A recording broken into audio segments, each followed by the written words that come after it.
All right, dude. Hey, yeah. Oh, God, I love your voice. Oh, thank you. That's my nice. God. You have no idea. Good. He's freaking awesome. I love that you kept your hat on, too. I figured out a way to make it work. It's part of my love it. brand. dude. I love No, it. that's his branding, because if you see him without it, he looked like a totally different person. You look like, without the beard, you look like you're like 12. Yeah, I know. You look so young. Yeah. How long did that beard take to grow? A few years. Like, I kept it short for a while, and then I was like, I'm just going to keep growing it. And then I trim it when it gets to be. Yeah, as long as you are able to, like, keep it, coiffed. Right. Then it Right. looks good, Yeah. Then, Then you just look like a homeless person. yes, exactly. Not that there's anything wrong with that, but Anyway, so let's get this started. So 3, 2, 1. This is Kurt Caceres, the host of What's Your Name Again? And this is going to be a weird intro, because this is how I always intro it. That's the intro music by Jason Charles Miller. Hey. Whoa, what was that? Whoa, did I just Huh? hear? Is that a voice? Whoa, from the heavens. Who do we have here? Oh my gosh! So that's how I intro every show, and that's the intro Awesome. music by Jason Charles Thank you. Miller, Yes, and he it just does. happens to be here. But first, I got my co-host Diego Serrano here, writer, producer, actor, and what was that show you were recurring on recently? Insecure on Okay. HBO. Okay, and tell us a little bit about your character on there. Character's name is Nico, basically the love interest for Issa Rae. And then Nice. that's it. Insecure. I hear a lot of good It's things a good about show. that show. It's a good show. It's very risque. Nice. Interesting. And it's good. you look Great. very very manly and hard. It's Looks like my- you can build a house with that shirt on. I know, right? Yeah, exactly. Do they make these for men too? Because I think they're yours, right? Oh, is that from my closet? Oh my gosh, it's from Zara. Oh, that's so cute. And speaking of which, across from me over here is my other co-host Jennifer Odell, Hey. looking fly in that whatever you have on there. Thank Like you. if I stumble or stutter my words during this show, it's because I looked Thank at her. you very much. So You're looking at your shirt. thanks. You're both very beautiful, both of you. Thank you. We And so- like to think so. And then so this is a day I've been waiting for a long time. I mean, honestly, like I wasn't quite sure. Do I do it later? Do I do it now? Do I do it early? His schedule, everything. I wanted to bring in the man who you guys hear on every episode, at the beginning of the show, the exit of the show. My friend and one of the most amazing human beings, truly, that I've ever met on the planet. Jason Charles Miller is here in the studio on the show. Welcome, Hello. Jason. Dude, The yes. house. So the thing is, the way this all got started was, I met him. For those of you who don't know, playing Dungeons and Dragons, and so a lot of you know that I enjoy playing that game. And so we met on a show that he's on. You didn't know that? No. I did not know that. Do you want to say that out loud? I didn't know that people still did that. Oh, It's- you're out of touch. You're I know. actually, it's I didn't know actually- that either. know. It's bigger than ever. Yeah. Oh, really? Yeah. Oh, yeah. And actually, Oh, yeah. it's Okay. and it's a funny thing because we had someone on yesterday. I didn't know He anything wants about to play it. now I after he wanna learned play. about it. Okay. But we should do a game. Like the four of us should All just right, do let's like an go. intro game. It's So- I it's haven't done that stuff in a. you since actually. The thing I is was why 10. it's. I always tell Sounds people about why it's right. become mainstream.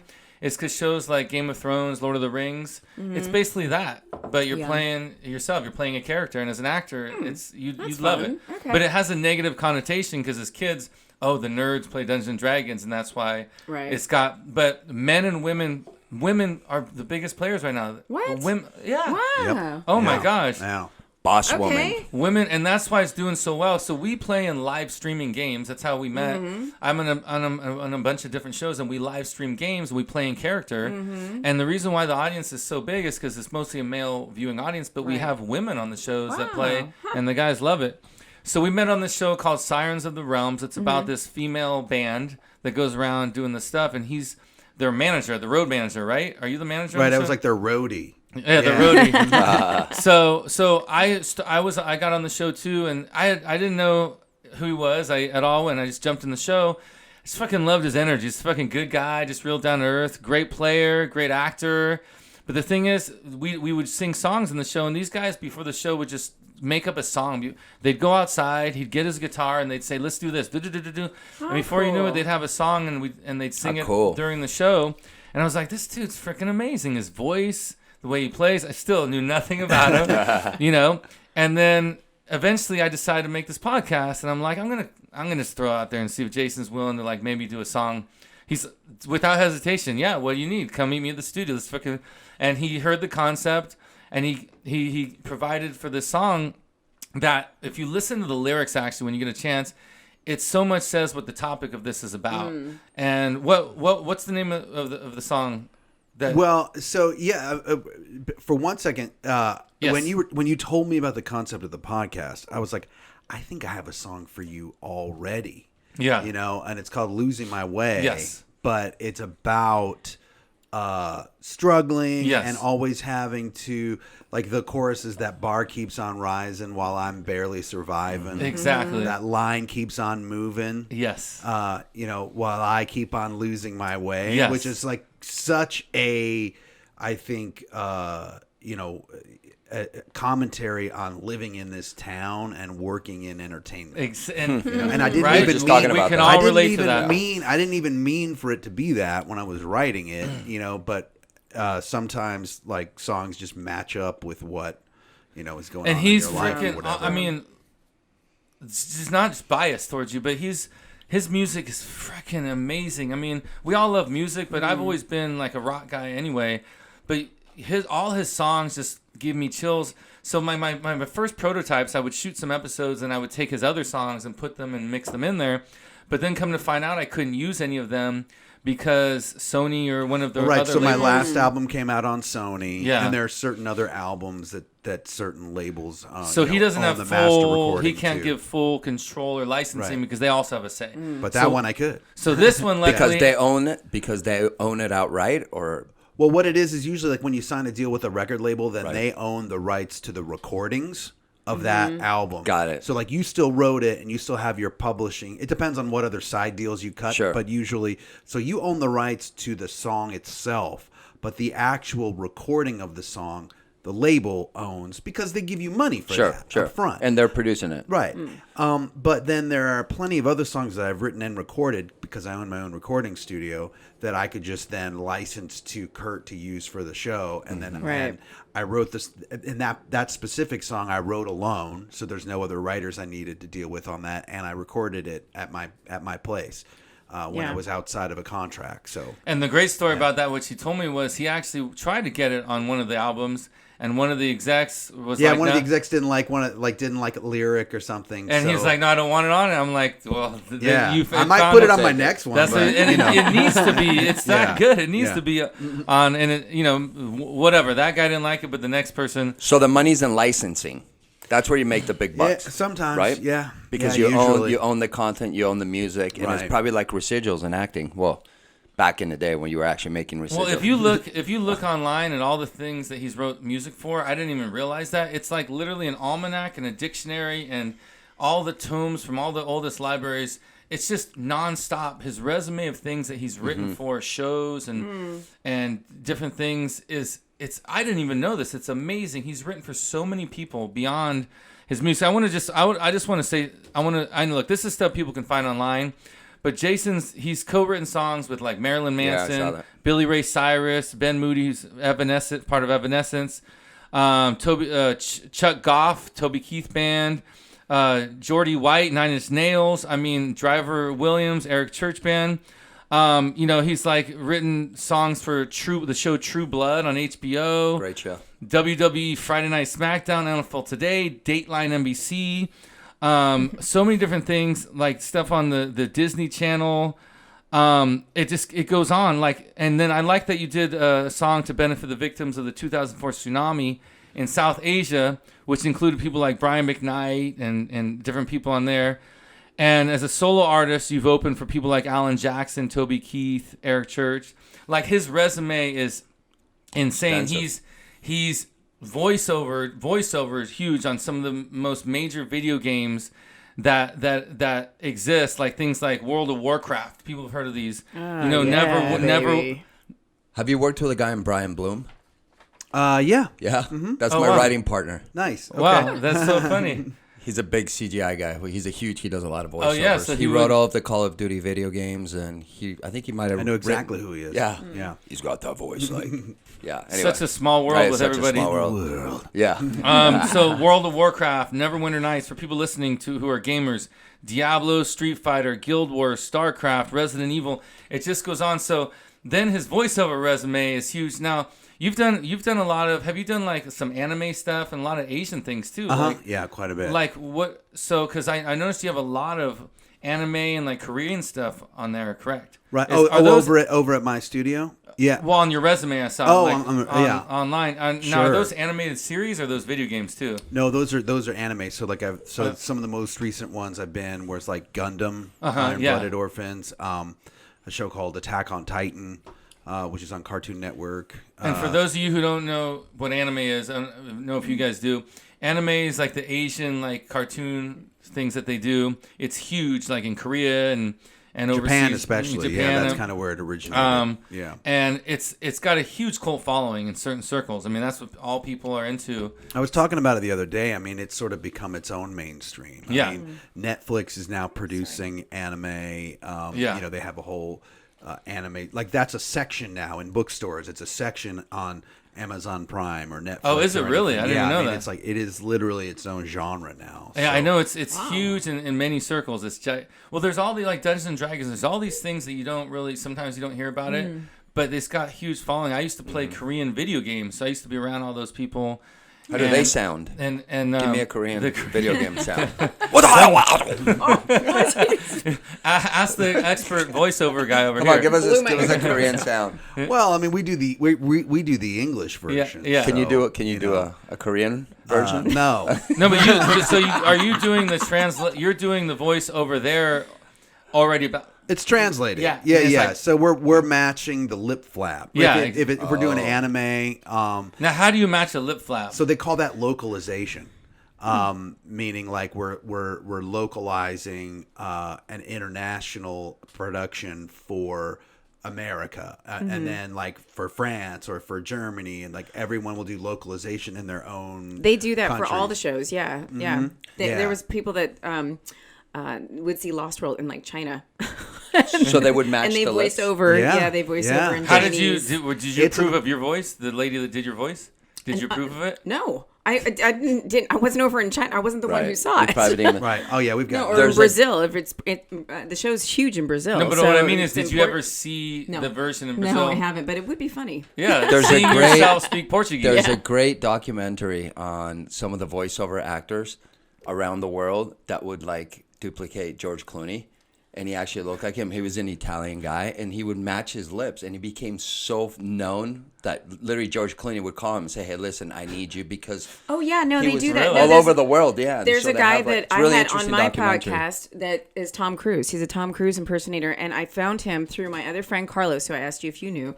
He's like, you have to see this guy, and on his page it's called Not Tom Cruise. He's a Tom Cruise impersonator, looks so much like him and sounds exactly like him, and they use him a lot for a lot of the voiceover stuff. A lot of the commercial agencies and stuff hire him to sound like Tom Cruise because they don't have to hire Tom Cruise. Right. You have a quote now, obviously, right? Sure. Well, there's a standard. There's sort of like a union standard for dubbing. What we'll do is this. So, for example, if I'm working on an anime, they will show us the line that was performed by usually the Japanese actor, which is already to picture. Then we hear 3 beeps, and then on the 4th beep, that's when we go, and then our line has to match the mouth opening and closing. Yeah. And it's a completely sort of different skill set than any other. Absolutely. Yeah. But a lot of us have cut our teeth doing that. So that was sort of the first, because those tend to be lower paying. So when you're trying to break into the business. That's what I was talking about. Yeah, when you're trying to break in, it's just it's still SAG-AFTRA, but it's a completely different scale. Right. It's like its own category. Yeah. And so like those were some of my first voiceover gigs were working on anime just because. So speaking of that, because this again in the end, this show is about helping actors and entertainers get into the business and understand. How did you actually start doing those the voiceovers? What made you decide, or did you know somebody, or did you stumble upon it? I was a fan of it, and I actually met a director at anime not Anime LA, but some convention, one of those cons, Con, or one of those conventions, and Anime Expo, and we talked, and I said, look, because at the time coming from a music background, I had sung on a Pop-Tarts commercial. Oh, that's cool. And they Taft Hartley'd me to me. And I'm like, really? I can join the union now. So I acted a lot as a kid. And so, but as a musician, I decided to specifically go into voiceover almost exclusively in the acting world rather than on camera, because I knew kind of ahead of time what my schedule would be. And I knew I would be traveling a lot. And I knew that voiceover is sort of less of a time. More flexibility. Yeah, there's a lot more you can do it from anywhere these days too. Yeah. Mm-hmm. So I really honed in on that and took classes, and was lucky enough to get an agent kind of early on, and then it just all started to blossom from there. Well, you have a badass voice anyway. Of course they're gonna take you on. Well, you gotta convince people. That's true. There's so much talent. But you know what? People can have a great voice, but if they don't know how to act behind it, they don't have anything. Very true. So I've been doing that for almost 17 years. Oh, wow. And what was nuts about that first job, it was actually with my friend Taliesin Jaffe, who I still see all the time, who's on Critical Role now. Back to D&D. Is that how you connected with Critical Role? Well, yes and no. So Critical Role ended up being on Geek and Sundry when it started, and I was working with Geek and Sundry through Felicia Day through the music side. Then when all of my friends started Critical Role, I was like, do you guys need a theme song? Oh, wow. And they were like, no, we don't have one yet. So I sort of jumped the gun on that, wrote the first theme song, and then the show got super popular. And just so you guys, everyone knows, awesome. So Critical Role is the biggest company. So it's the biggest Dungeons and Dragons show. So there's a lot of them. There's a lot of them, but they're the biggest one. They've the gold got standard. Hundreds and hundreds and hundreds of thousands of fans. They're huge. They just broke. So and just to show how big they are. Yeah. They decided, they're all voice actors playing D&D. They decided that they wanted to make a cartoon special on one of their adventures. And so they put it up on Kickstarter. They asked for $750,000 to make a 1-hour special. They raised $11 million. What? It's that big. That's how big. That's what you guys. I'm telling you, you don't understand how big the genre then is. they signed a deal with AMP. Crazy. So they raised $11 million to make 11. They're like, we've made so much money, we can do a 10 season. We can do a 10 episode season now. Then they just did a deal with Amazon, and now they're doing 24 episodes. Wow. Yeah. And so the Critical Role is this. They have an amazing studio out in Burbank. I've done some things over there. And Critical Role it's a term based off Dungeons and Dragons. We taught you one yesterday. We were talking about Mangello's death saves. We were trying to teach them what a death save was. Okay. And so a Critical Role, the company is actually a term in D&D. It's Critical Role. Okay. So for those listening who aren't familiar with it, but that's how we met, and that's where the camaraderie comes from, though. But the thing is that all these people that play this, they're the most genuine good people you're ever going to meet. They're not Hollywooded people. They're actually artists and business people that are just, they want to know you for you. They're down to earth, big hearts, and no one's got an agenda. There's no divas. There's no competition. It's like everybody, it's a nice mix of people. Yeah. And that's what makes it so incredible. Actors, voiceovers, cosplay. You familiar with cosplay? We talked about it yesterday. All these different genres coming in together and bringing their own lives into this thing and creating stories. And it's in the end, it's storytelling, because that's all it is. It's a group story, because we're all telling the story together, and the die rolls sort of give us a loose set of rules on what may or may not happen. Yeah. But if you say that you want to jump up on that table and then run across it and stab that orc, we're going to roll for you to jump up on the table. We're going to roll for you to stab the orc. But whether you make it or not is sort of up to the die roll and what your skills are. And you don't want to roll a 1. You definitely don't want to roll a 1. He learned. He had that's a critical miss. That's a miss right there. You do not want to roll a 1. So, but listen, Jen. I don't know what you're talking about. No, Jen, but listen. The thing about this is it emulates real life to a T. If you think about it metaphorically, when you go through life and you go throughout your day, you make decisions, and a lot of times it's based off luck. Like if you decide to do something, whether you want to call it destiny or fate or luck, it's the same thing as in this game. You choose to jump on the table.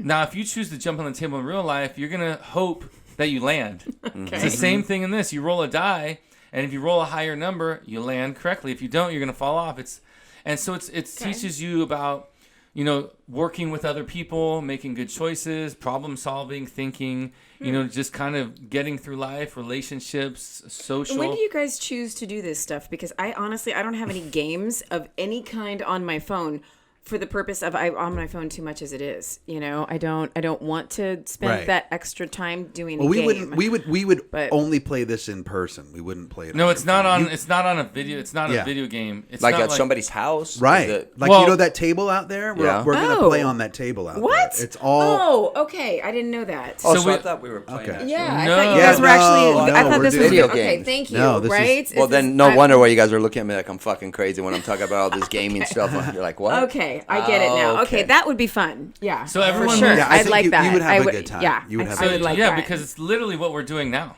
We're sitting around the table having a good fucking time. Right. So your human interaction. Yes. Okay, Right. that's totally different. I then. did not. Okay, Exactly. I didn't see. Thank you. Did you smoke the same stuff I did? Yes, obviously. And that's what I need it to get is. some It's of like, that stuff. and it teaches you about interacting with people. You're not doing it over the phone or over on the computer. Right. We're actually interacting right I now. think that's one of the reasons why the game has such a resurgence, because we're all on our phones, right? Right. You know, and so gets us off. You put the phone away, Right. You it's just us at the table talking to one another. There's a game master or a dungeon master if you're playing D&D specifically, and he or she or they run the game. Imagine them like a director. They're like a director. Yeah. Like a referee. I love that you're putting it into acting terms. You know, but it well, makes for sense. people listening yeah, too, exactly. I always have to remember to teach Wow. people listening. Imagine them as a director or a narrator Right. taking you through a story. Yeah, no, it's great. I love the idea. Let's do it. When are we playing? Exactly. Yeah. We'll I'm set it playing up. right now. Oh, you don't So- know? You're in a game. This You just rolled a 1. You're dead. You're out. You out. died already. See, you learned yesterday about the 1. So, so you just wrote a bunch of songs for Critical Role for the recent project. Yeah. Now, what was that? What was the basis of this project they were doing? So they decided to do a mini series called Undeadwood, and what it was they were playing a different game, the Deadlands system, that took place in the Old West. And the concept behind that show or that game that they turned into a show was fighting zombies in the Old West.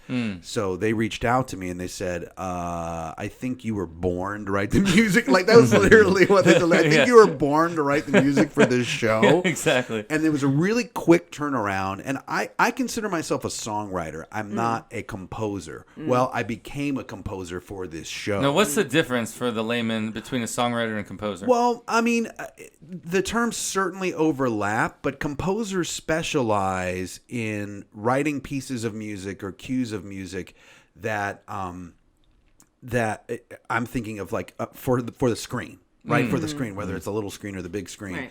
Right. So they're writing songs, but they're writing pieces of music that have to hit at a certain point. Oh, like when you see this reaction, yes, you hear the, okay, I get it. you know, and the when you don't realize that there's music, that's when a composer is actually doing their job, because it just becomes an integral part of it adds to the piece of It's an media that emotion, you're watching. Background noise. Yeah. Yes, it adds to your feeling of the scene. Yeah. So I ended up writing 50 minutes of music for this show, and luckily, Wow. 50. That's yeah, That's like multiple How albums. many instruments do you play?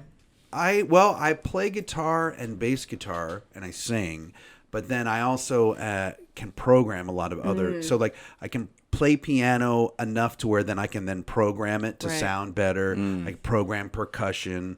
So for this particular for this piece of music, or this whole collection, there was only 3 musicians. So it was me on guitar, programming percussion. I played percussion as well, and then I got a violinist.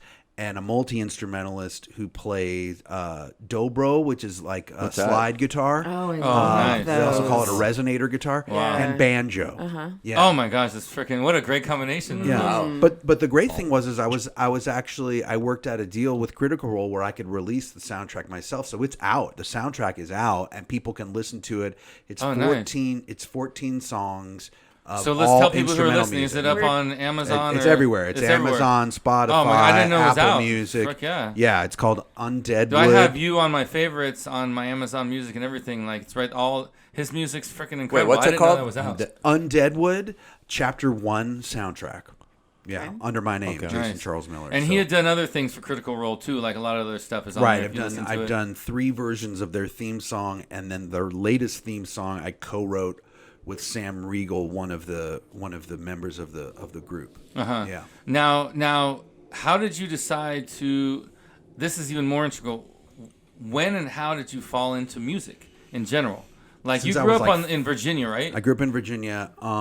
Apparently, according to my dad, like I would start singing at anywhere and everywhere when I was like 3 years old. No way. So he has this story about how like I was on a train with him and I just started singing Country Roads by John Denver to like any stranger that dropped by, and then I had a little crowd around me. All the adults were eating that up. Yeah, and the thing that I remember the most is when I was in kindergarten, where there was a talent show at our school in Clifton, Virginia, and I remember I sang Yesterday by the Beatles a cappella and just heard the crowd go crazy. Wow. No and way. that was, I was hooked. That was right it. there. That was it. Oh my God. Onward. Actually, I I just saw Yesterday last night. oh, the movie. So yeah. good. I just how- saw and my- Yesterday last night. So that's saw technically Yesterday. yesterday. That's actually yesterday. So you saw Yesterday. It was so good though, and it was the was first deep. time I was watching it with my 14-year-old, and I was like, "Do you listen to any of the Beatles stuff?" He goes, "No, that was the first time," and I was like, "Oh!" It just reminds you how great they were. Do they want to get into it now? Oh and yeah, listen no, to he'll Beatles? have it on his Spotify. Yeah, Okay, for good, sure, yeah. good. Have you Oh, guys yeah. seen the Beatles in Vegas, the Cirque show? No. No, I want to but see I it. heard Everyone says Love. it's amazing. Yeah. You've seen it? No, but it's called Love, right? Yeah, Love, The Beatles Love, yeah. Love or something. Yeah. I haven't Well, seen And Cirque then- du Soleil's amazing. Yeah. Yeah. Oh, yeah. It's a whole That nother- one's supposed to be incredible. And so many things, like any sort of rock or pop, it all kind of stems from the Beatles. You know, Yeah, exactly. There's certain I don't know, like paths of country music that I wouldn't say were influenced by the Beatles, but almost anything that was rock or pop it was influenced by how they organized their songs, how they structured them, the harmonies that they added in. You know, it's and coming integral. from a true musician, those are big words because music was totally different before the Beatles. Right, Like it totally absolutely different was. thing. It was. Yeah. It was. I all- thought. Well, there was I have a- Elvis was big into rock and roll, and then they were too. But I Yeah. think they were just it's a different before feel, Elvis, though. right? No, they were they're- kind of around the same time. Yeah. they were. Okay. Yeah, they were a little Yeah. bit later. What kind of actually. music little bit would you late, say okay. the Beatles were? I mean, what style? I've never been a huge. Rock. I'm probably You one of just the say only rock. ones. You just Early say rock. rock. Is it bad that rock, I just it's never rock. been a Beatles fan? I just there's only Here's the very thing, few like- songs that I like. I just never been a huge Beatles fan. It's like, yes, the Beatles are rock, That but song, really yeah. the Beatles are just the Beatles. Right, that's what I'm saying. Like they're they're their Exactly. own thing. Right. Yeah. That's the thing. It's like Is it I rock? agree with you, but they're the Beatles. I know they're You're the not a Beatles but fan? It's like, Watch the movie Kurt, Yesterday, and it'll Who change- is this it'll guy, change. Yeah, man? I mean, Get I him, like- get him out of here. Get him out of here. I like a couple songs. You're but fired. I'm not like a Jen, huge. Jen, move that booty. Jen, move that booty. No, and I take love the over. Beatles. That big orange dress is gonna knock you right out of the studio. Let it knock me, baby. Oh my gosh, we all got distracted. She started moving like this, Started moving, and we all three of us went. Oh, did I mention I love the Beatles now? He does now. No, I mean I appreciate their music, of course.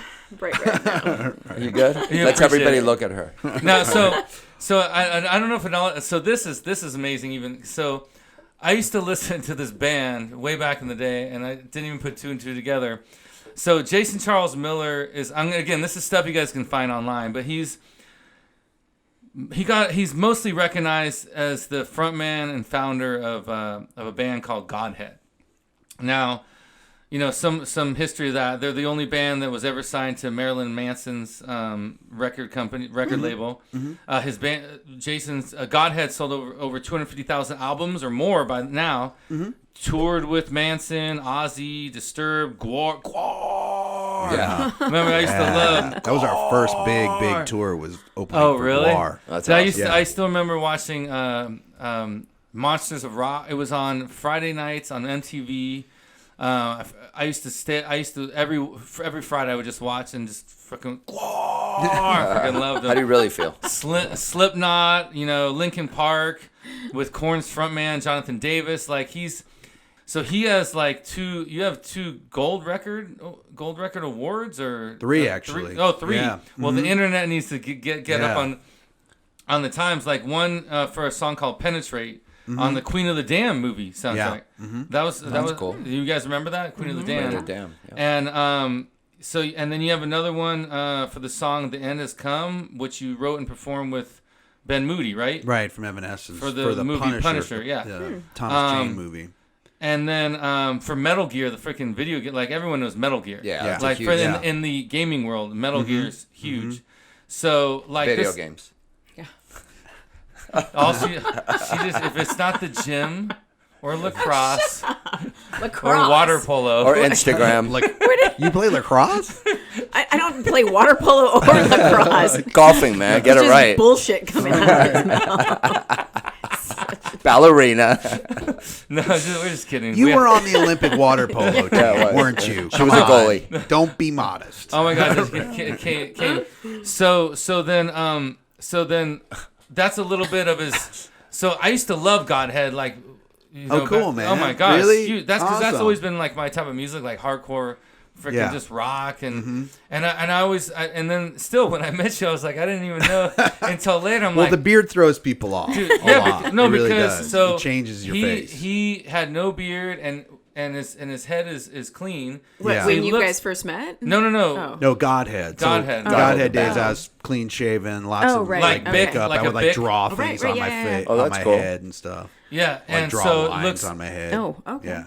and so Nice. I want to see that. freaking loved you guys, and like I didn't even like put two and two together, and it makes things amazing. But what that shows me is that your character, because I was attracted to you for who you are as a person. Thank you, man. Nothing That means to a do lot. with your freaking resume. That means a lot because as you two will probably realize too, like in this town, when you meet new friends and you make new friends, you're like, there's always a wall of caution, at least for me, because I'm like, what does What do this they want from me? person want from me? Yeah. And it's cool that like we just we clicked as friends. We didn't care like what what the other person was doing or up to or what we could get from the other person. Right. It's just like because you long for that so much. I think in this town more than maybe other places, only because everyone has an agenda. Well, but you don't know too if it's real or not. Right? You know? Yeah. I'm so glad That's you brought so that up because unfortunate, that's but it's something so that we true. talk about a lot on the show.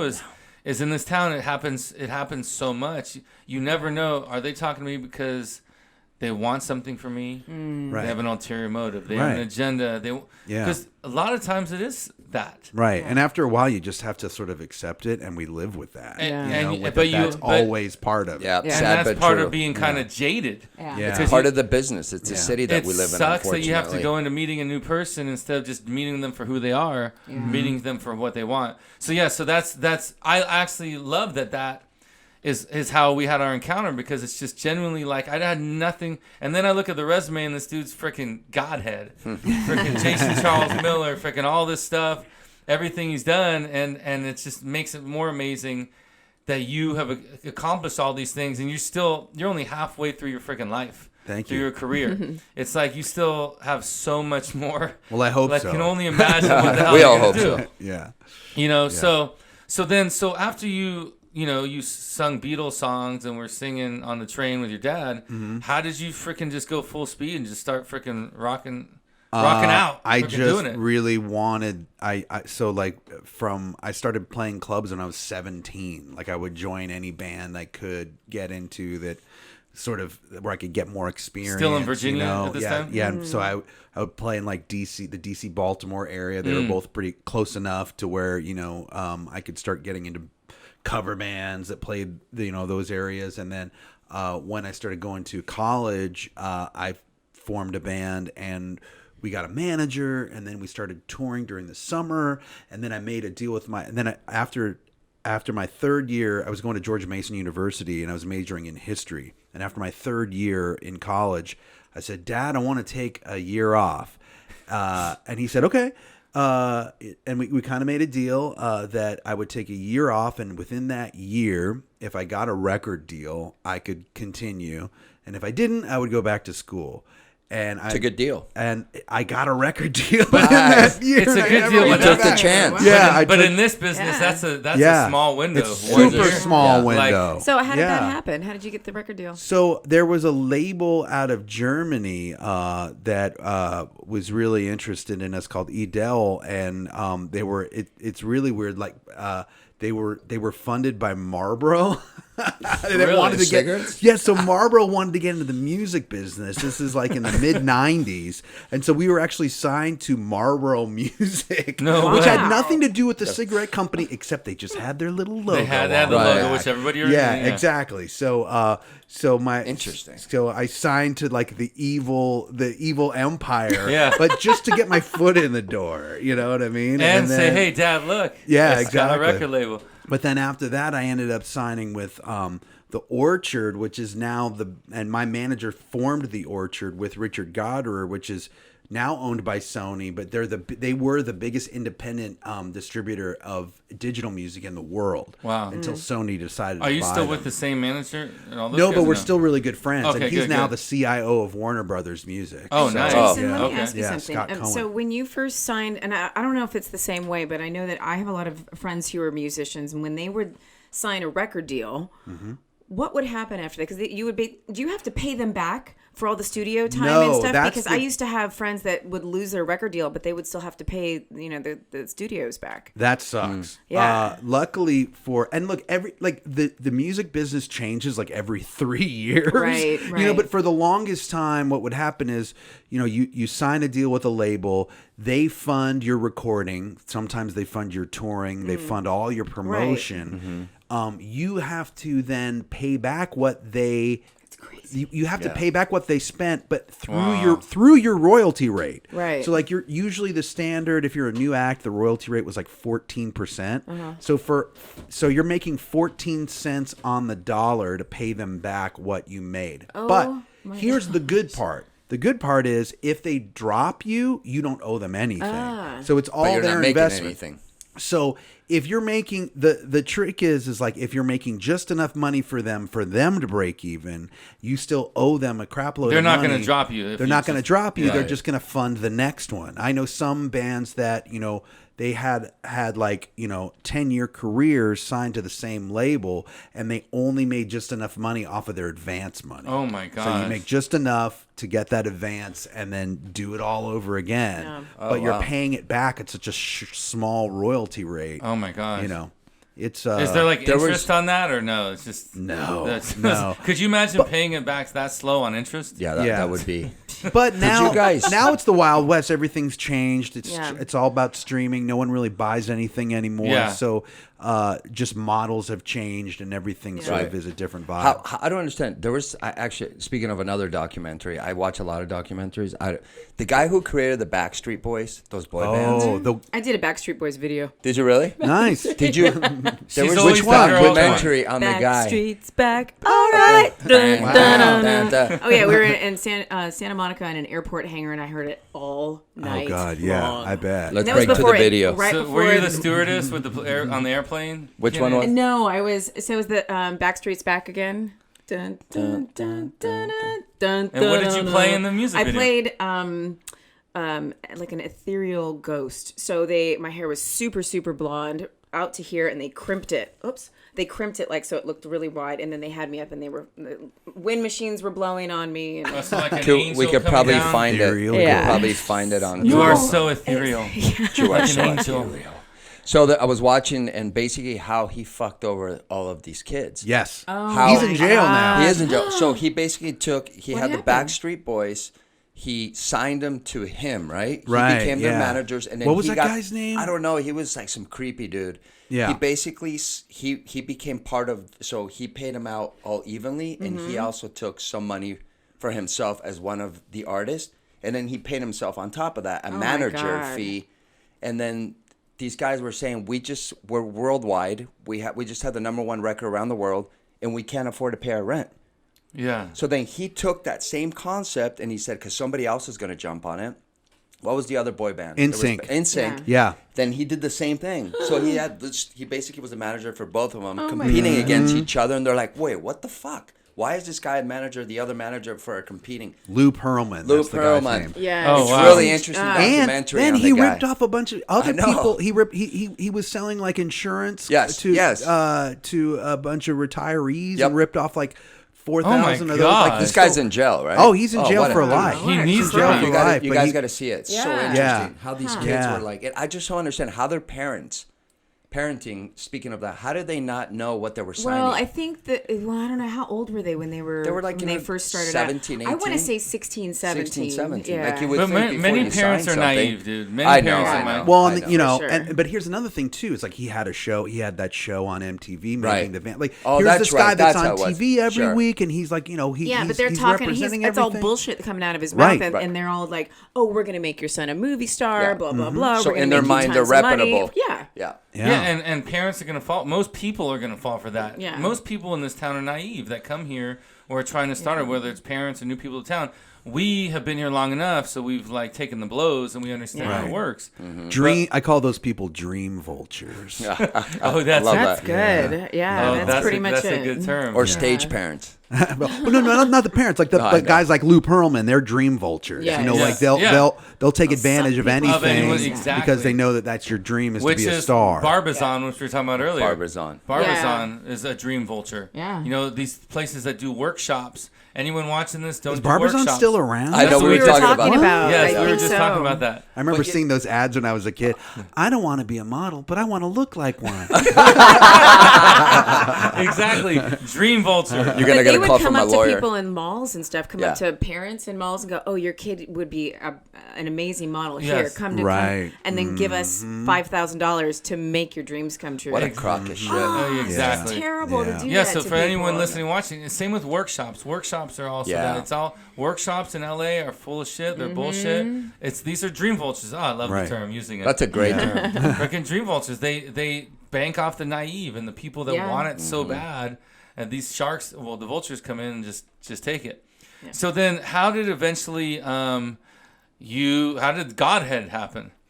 The band that ended up getting signed, we eventually became Godhead, and we just grinded it out, and we're very lucky to have like managers and some smaller labels along the way that then led us to meet Marilyn Manson's manager, who came out to see us play when we were on tour out here. What years was this? That was like 98, 99. Now, how much luck do you think and how much talent? Come on, there's talent. So you said lucky. I mean, there's talent, but there's a lot of luck. Yes, Yeah. in this business in general. Anything. Music, voiceovers, acting, anything. You know, and you can get so frustrated, because talent, sometimes it feels like talent is the last part. Yeah. Absolutely. You know, that like connections and luck and somebody making the right call for you at the right time, like all of that. 100%. Yeah. So like finding a behind the scenes team that you can trust, I think is very paramount. That's really what's gonna help. Yeah. Besides how prepared you can be and how talented you are and like how much you hone your craft, that behind the scenes team is everything. Yeah. And that's also luck too, because you don't always know. Yeah. You know what I mean? No, and not getting at all. the attention of somebody and getting them to believe in you. You know, that's where your talent can come in. When someone who's in a position of power can see that you're talented. You know, Exactly. Then you They just have to believe hope in that you. that person is scrupulous enough to then hopefully help you along your way without And that's why you being a have Lou to, Pearlman. Right. Yeah, exactly. And that's why Yeah, you have it's to true. keep sticking to your dream and your Right. goal, because eventually Yeah. you're going to run across. I mean, if you are talented, run across somebody that is going to be a champion for you, because that's what you need in this Right. town is people that believe in you. And I know every break I've ever had, the big ones, came from individuals who had some power and were champions of me and got me in certain. But doors. you were also at the right time at the right place. But right place that's at where the the right luck time. happens. And and the longer I'm in the business, the more my bullshit detector gets better. Absolutely, yeah. Because I've met, especially in the music side, I've met so many charlatans and so many and people that you want to believe them, but in the back of your head, you're like, there's something not right with so this. true. Listen to your intuition. That is a skill Listen to your set. gut. Yeah. That's a skill set that no one's born with, but you get it being in this business. I'm the same way after 20 plus years. It's your here. gut, man. I mean, could you totally see someone that's so full of shit immediately. There's just certain elements that type of individual You can has. see the wheels working behind their head. You're like, this guy wants something from me. You're not, Exactly. yeah. I know. The charlatan. Unfortunately, there's a lot of them. Yeah. Well, and my bullshit detector is pretty high because just being a woman in this town for this long. Oh my god. Sure. Yeah, I'm sure. Yeah. So I wanted to touch upon since he's very relevant in recent years. What did you do with Billy Ray Cyrus? Did you help produce something? Or I record did, of his, yeah. or? So his 2016 album, I co-produced. I co-produced 7 songs on the album. I ended up working on 10 and actually co-wrote a song with him. Oh, that's awesome. How is he? Nice guy? Billy Ray Cyrus is like the nicest guy he you'll seems ever it. meet, and he's inspirational. Like he would walk into this room right now, and we'd all be like, "Cool, what are we gonna do together?" Like he's so excited. He looks like that. He gets excited like he's a teenager all the awesome. time Love about that. something, and then it inspires you to do your absolute best. Yeah. So I love him, and I'll wave his flag and his whole family's flag forever. That's so awesome. pretty. Yeah, you always see him. That's so important, though, man. As a collaborative, working with Yeah. people that are like in the higher ups and somebody Well- that could actually make your career or help you, sure.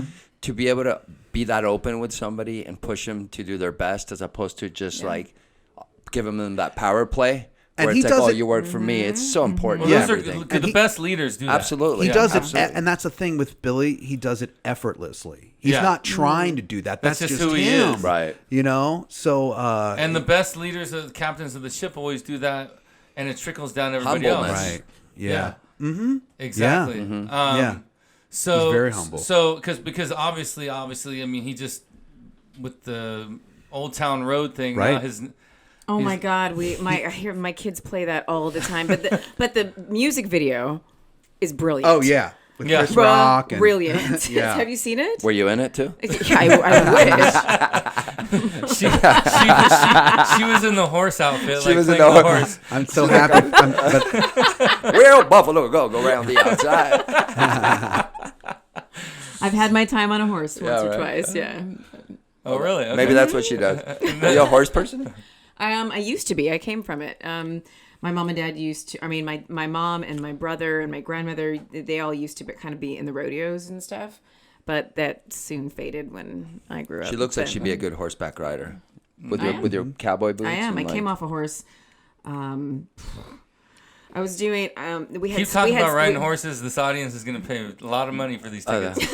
Get off your high horse, Kurt. No, I was riding bareback. I had to do. Oh, it was here an she goes, episode okay. of, There it of goes with the Lost World, bareback. and I was supposed to get on this horse and then take off, and they had done it a couple of times, and the horse was just like, I'm not moving. So I'd get on and I'd kick it, and it wouldn't move. And he was just an old horse and didn't want to do it anymore. And so the stunt guys literally took a stick and went up his ass when I was Whoa. supposed to take off. And this horse took off. I'm holding on for dear life, veered towards a tree that had a branch hanging over that he knew that he could clear, but I wouldn't. So it would take me off. And so They're smart. They're smart. They're very super smart. So I went down to the side and couldn't hold on anymore. So you rode side saddle. No, there was On a no bareback. saddle. On a bareback. No saddle. That's not side. I came That's off, not riding and it's side on the saddle. blooper reel, and you can see the camera going, and the camera fell over, and everybody comes rushing towards shit. me. Yeah, thank God I wasn't trampled, but I had a few Right. bruises. That's Anyways, that's a off good subject story. completely. No, so you just you were on tour like during the last many months of kind of 2019. yeah, How many cities was it? probably like 40. Well, yeah, it was. Wow. Oh my gosh. Now, That's cool. for That's a those of lot us of who've work. never done something like that, what is that like? Like, is it It's gotta be exciting, but kind of also tiring too. It's grindy too. Like, what's it like being on tour? I mean, it's exciting, but yeah, there's a lot of work involved, and you're in a different city every day. Yeah. And the drives can kind of take it out on you, and in the tour I just did, it was just the four of us in a van. Yeah. So like a big van. Yeah, a big van. Yeah, not a tour bus though. Right. Because I was doing small clubs and playing some festivals. So if I had rented a tour bus, that basically would be our whole budget. Got it. Like we wanted to at least make a little bit of money. So Really, that's weird. We'll suffer. Yeah. What was the name of the tour? What was it? I called it the Get Thee Behind Me tour because that was the name of the song. The song off his most recent album, which is called In the Wasteland. Yes, and that's the video is the video that you did in the desert. Which song is that for? That's for Get Thee Behind Me. That's an awesome video, dude. It's like, what did you base that? Did you created the story for that? Right. Yeah. So I wrote a song about when Jesus wandered in the desert, what Satan was thinking about. Ooh. So I wrote the song from the devil's point of view. Oh, wow. That's because cool. That's a Bible story that everyone knows, Yeah. where Satan kept tempting Jesus, and kept like, I'll show you this, and I'll give you this, and I'll give you look at this, you can be the ruler of all of this if you just bow down to me.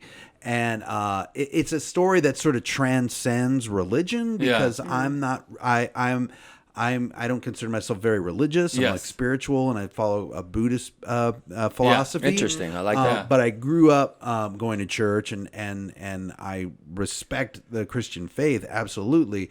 But that story to me, I was like, well, what's Satan thinking about in this whole situation? That's so interesting. That's so interesting. Really thinking way outside the box. And it's not like pro Satan or anything. Yeah. It's just like a point of view, a different perspective. It reminds me of that movie, The Last Temptation of Christ. Yeah, it's a great film. Yeah, that's a great perspective, great way of you. thinking about it. The thing about his songs, which you don't find a lot, especially with music now, which is so much crap. Honestly, is that every song he writes and you hear it, it's like it's a story. It's got a beginning, middle, end. You can visualize it, and most of the times you can relate to all of the songs because it's like you bring so much real life stuff that we all have encountered, or we could see, or we've been through. And this one obviously is a different take. I know much of us who've traveled through the desert and come across the devil, but not yet. But hopefully never. Late at night, But most of his songs they're just great stories. And so Godhead was huge and did this thing, and then eventually what happened? Because you always hear about bands breaking up because of discrepancies or drama or disagreements. Right. Or you just got tired of it? Like, what kind of happened? Well, like, what happened sort of was that we had the success of being on Manson's label, and then like that was part of Priority Records, which was owned by EMI, and then EMI merged us into Capitol Records, and we were all of a sudden now on a new label with a staff that didn't know who we were, what to do with us. So I have the great distinction of I've never been signed to Capitol Records, but I've been dropped by Capitol. It's a great commercial. So every time I drive down, Vineland and you see the or building. Vine, I'm like, That's hilarious. and then we had 3 more albums after that on labels that we signed with this one label, and like it went out of business right after our album came out, and then we signed with another one, same thing. So it was just like we were just getting frustrated. Do you think it was also the timing of, because that kind of type of music at that point wasn't music kind of changing over to, I mean, that music's always going to be there, right? Yeah, for a certain niche. Yeah, I don't think it was that. I think I don't know if it was that or if it was just that thing where when I was talking about earlier, like the behind the scenes team is so important, like the promotion, all that stuff. Not having the right team in place behind you wouldn't matter, like how prolific or how amazing the album was, if the effort wasn't out there to promote it properly. So that happens like with actors and TV shows. If you don't have the right team behind you. I mean, there's a show right now that so this show Lodge 49 that was on AMC for 2 seasons. it's on everybody's top 10 list of like the best shows of 2019, but the ratings weren't there, so it got canceled. What is it? I never even heard of it. Right, exactly. Paul Giamatti is the executive producer on it, and he was in all of season 2. It's called Lodge 49. That's the thing is a lot of times I've noticed with networks, they don't give them the chance because you can't just expect 6 episodes in a show to get momentum. It takes time to build a fan base, and word of mouth. Shorter seasons now. There was only 10 or 12 episodes per season. It used to be 22 episodes. Kurt, what we were talking about earlier. Now it's 10, sometimes shorter. 8. Sometimes come 6 on. to 8. But that's awesome though. I mean, I'd love to get on another show where it was like that. We take longer breaks in between because we would shoot for 8 months. That's true. Straight. Yeah, it's a lot. Yeah. Which when then we'd have like no breaks. We'd have maybe a Saturday or Sunday. That's a nice stable paycheck though. Totally. You do a show now with 8 episodes, then you're like, I got to find something else to do in the meantime. That's what also happens with these more content, shorter seasons. We're always having to look for that next job, and they actually pay us less too on all these things. Yeah. They have lower budgets. Cable now. Yeah. Cable, I know people. There's a lot of Netflix shows, and they don't pay. They don't. They don't pay anything. I have to do 3 to 4 jobs now to equate to 1 job back in the day. Yeah. And so that's the thing. And then how many guys are you competing against like we used to? Before, back in the day, it was me, Kurt, and like 3 other guys going out for the same role. We'd always audition together. I've known him since I was. I do some on-camera stuff, and when there's always like when I go and I see this one dude, I'm like, well, I'm not getting it because that guy books it every single time. Right. We do. But as an actor, you have to try not to get in your head. But there are some guys I walk in, I'm like, really, dude? And we're friends. I'm like, okay, fuck you, dude. All right, like next. 20 guys now for each role. And then there's the one guy who's always getting it, or, So then once Godhead ended and you finished that, then you just been solo pretty much doing, which is smart. Like now you're just. Do you like that? Do you feel better with that? Yeah, I mean, there's more responsibility, and it's all kind of on your shoulders. But at the same time, with a band, it's like a 4-way marriage. Yeah. You know what I mean? And so, or a 5-way marriage or 6-way marriage, depending on how big bands are. Yeah.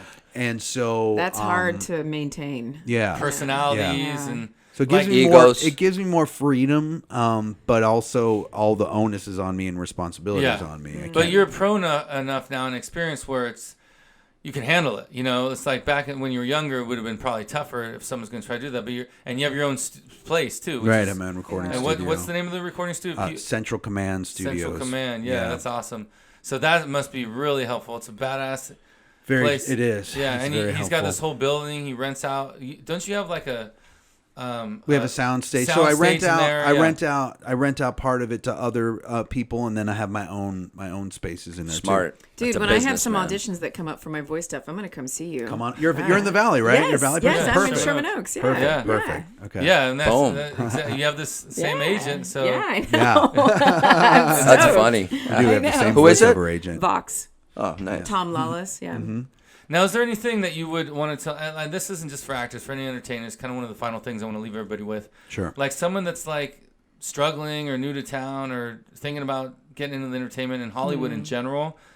What is something that you always like to maybe tell people to kind of like push them through or kind of help them? It might be a little bit cliche, but it doesn't have anything to do with the fact of if you're talented or not. I mean, of course, you've got to work as hard as you can, and be prepared at all times. But there are so many other factors of why you didn't get that part, or why you didn't get that tour, or why you didn't get that gig or whatever, and none of it has to do with you or your talent. You can't take it personally. Right. Yeah, you got to have thick skin. And longevity is everything in this business. And the longer that you're in it, the more opportunities are going to present themselves. I mean, I don't know how many times, and I'm sure you guys have all been there, where like you've been put on a veils for a project, which basically says you came in second, just in case we end up hating the person that we casted. And 3 times for me in this month, I've had a veil. And guess what? You don't get paid for that. You know what I mean? So it's frustrating. But then you're getting close. Exactly. So you just can't give up. That's the thing. I mean, I had a friend that moved out here and he booked like 3 commercials in a year, which is amazing for a new person. Yeah. And but he didn't stay long enough, and he ended up moving back home after a couple of years. And really, this is like at least a 10-year town. That's right? the thing. That's the thing. Is you got to, and it's rare that you're gonna within a year even see anything happening. It happens with people. And he booked it 3 happens. commercials. It does happen, but it's again, it's like the lottery. That happens. Well, they last. That's the thing, though. Because you might come out strong off the gate, and then if you don't have that perseverance and if you don't have that good work ethic, you're going to go over your head, and you're going to start basically doing with a lot of unfortunate that we hear about young actors, musicians, different things. They come out, they get super successful, and then they just... And then they're not. And then they're not. Like when you... Because I always tell people it's feast or famine, and you have to hope that this feast helps you through the next famine. Yeah. You know, there's ebbs and valleys, and what do you do during those famines? You know, you work on your. That's when you use that time as a gift to work on your craft. To whether you're, working like I'll take voiceover classes sometimes just to make sure that I'm up on everything. That's when I'll write more music. That's when I'll just prepare for when that next opportunity comes its way. Yeah, and that's the thing is if you don't do anything during those famines, it's an actor could have been on a big TV show and got all this accolades. But if the show ends and they have a famine and they're not doing anything, they could go into a dark place. Right. Same like a musician. This is what I've heard about you guys. When you're on tour, it's like a high. Every night, you have a crowd. You're cheering for you every night. It's immediate gratification. And you do that for 2 months or whatever, 3 months. And when the tour's over, there's no more of that high. You go into a depression. So you can go. Thank you that you said that here, and this is why a lot of musicians go into those dark places, drugs. I was just gonna say alcohol, because they need as to cliche get as that sounds. Feed that high, right? And that happens for actors too. I've done live theater for months, Yeah. shows, and when it's over, I'm like, I need that rush. Where's that rush? Blah blah. But the good thing about what someone like you does. Instead of going to the drugs and alcohol, you create. You're creating your storytelling. You're always doing something to feed it. In the meantime, between the next tour or the next album or the next whatever, that's how you keep your longevity. Whether you're an actor or a musician, to keep that longevity, you've got to stay healthy. I think I need to do that. Like I'm always filling my schedule no matter what, so that I never want to be alone with my own thoughts. It's a dangerous place to be. I just start making shit up. I got to be here. I'm like, no, I got to be here, and then I never leave my house. And then the day went by. You're like, shoot, I made it through today. I did a lot that day, but I didn't do shit. No, exactly. So cool. I'm glad you. That was great. It wasn't cliche, by the way, because the more these people hear this, the more they realize I'm hearing this from all these different people. Yeah. It's got to be something I got to pay attention to. Yeah. You know, it's like it's not cliche if it's real. It's fact. So, look, I want to thank you guys, Diego Serrano, for being here again. It's been great. You're a freaking great co-host. You're gonna have to do this more often. Thanks, buddy. You should see me with my shirt off. No, not here. That's, I don't think. Look, did you just blush? Oh my God. Oh, just kidding, bro. Wait, did you just button down one more button? It's getting hot. It's absolutely. It's not you that's making me hot. It's this one right here. Yeah. So Jennifer Odell, my most favorite co-host. She holds the ship down for me on the other side. I love you being here. Thanks for making this happen. I know she has a rough schedule right now. I have a lot going on. And she squeezed it in, and I appreciate it. Yeah. Thank you so much. Yeah. And the man. This again, now I have to outro with, because I always say, hey, this is your host, Kurt Caceres, or what's your name again? Outro music by Jason Charles Miller, who is in the studio. Awesome. Today we have the real deal. Dude, thank you so much. I was looking so forward to doing this, and I know you made the schedule work.